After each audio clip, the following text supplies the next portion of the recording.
one of the features we recently added was or we didn't add, but a request from a user was the index report changes. So let's go in here. We'll just look at the DB Health history and the index reports. Few of the index reports have seen some changes because the background process that we've done to collect index information has changed a little bit recently.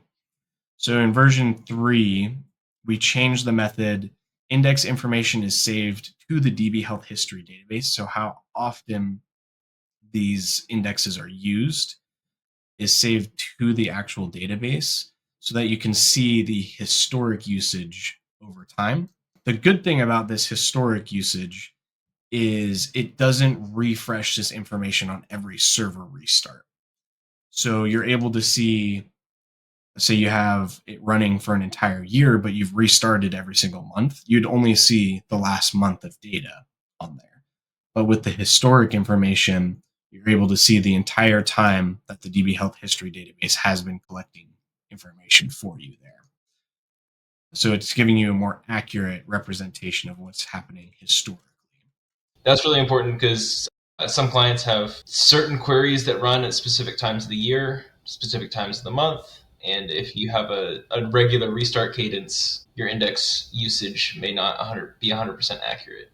Right. You might have a heavy query that's ran at the end of the month, and you're restarting at the beginning of every month or whatever your schedule may be. So you may not even catch how important the indexes that query are.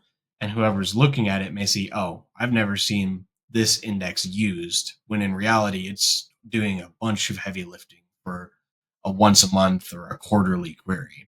The changes that we made to the most used, unused, and the inefficient reports is that you're able to switch between that historic and that real time, which will get you that data from the last restart. So if you're using this in conjunction, you're testing which indexes are going to be the best for your query, and you're doing a bit of performance monitoring there, or a bit of performance tweaking, I should say.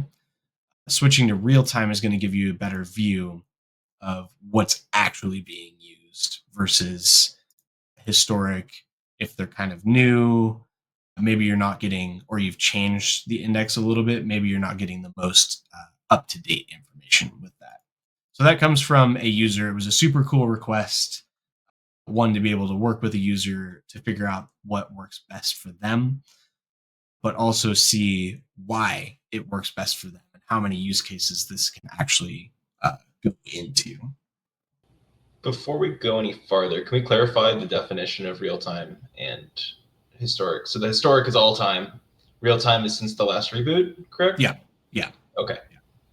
Yeah, so the historic is like the last few minutes or anything. It's since the last reboot. Thanks for watching. I'm Steve, and I hope you've enjoyed this video. If you like it, please click the thumbs up icon.